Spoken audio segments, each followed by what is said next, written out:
I'm going to try again. Sorry, this is all seeming a little bit rushed. But I had the video all recorded and I went to put it into the edit suite, and all of a sudden something went just horribly wrong. So this is my video this week. It's not a film review, it is an open letter to the film industry. Dear film industry, I love you very much. In every relationship, and this is a relationship that has lasted ever since E.T. was first released, there are ups and there are downs, and sometimes there are problems that are so insurmountable as to become a real issue, and that's what I'd like to talk about today. Specifically, the recent release of the film Seventh Son, for which I hold you all completely responsible. Now, I like a wacky fantasy as much as anybody else, and I understand the appeal of a book like The Spooks Apprentice that it's based on.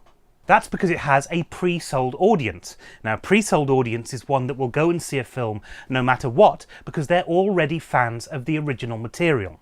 The biggest pre-sold audience at the moment is Marvel's Cinematic Universe.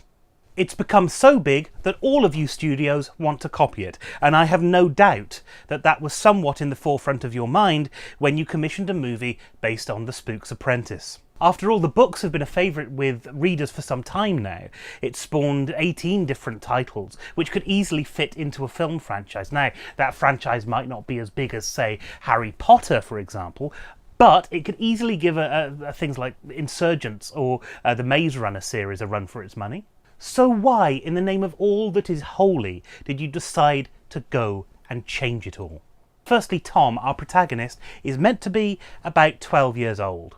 This is a coming-of-age story set against the backdrop of northern England that's been plagued by witches and the undead, and if you read further into the series, some maniacal priests and more witches and different sorts of witches, and there's lots of witches.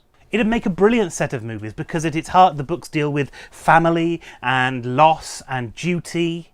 It has some great messages about having to place the needs of a community above your own. It has danger, it has action, but it's not Van Helsing or Hansel and Gretel witch hunters.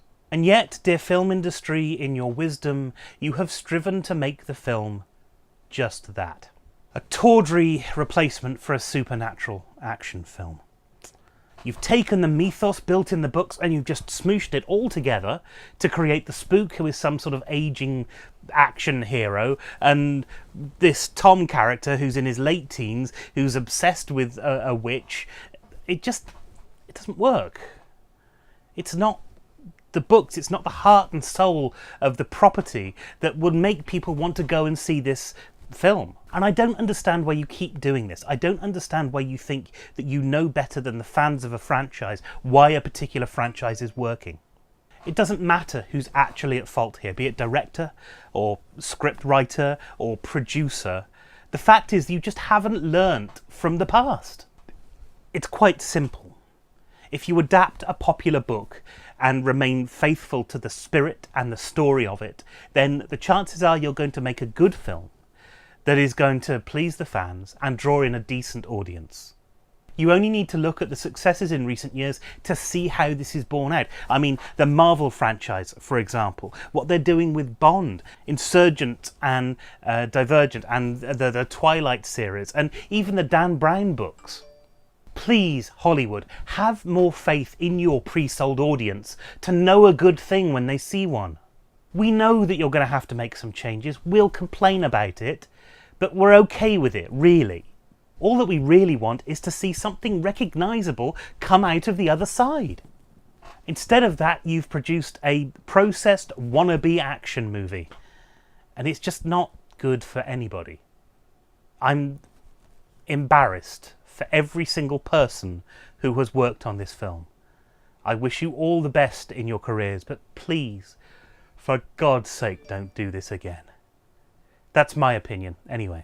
Why not let me know yours by commenting below? You can also like, share, and subscribe. We don't mind. We'll take anything. We're desperate. You can also find us on Twitter if you want, at Steve_Mella or at Burnt Papyrus, or on Facebook /Burnt Papyrus. In the meantime, why not check out Joe's recent video? I'll put a link in the video and a link down below. And Well, I suppose that's it, really. Nothing much more to say. Have a good weekend, and I'll see you next time. Bye!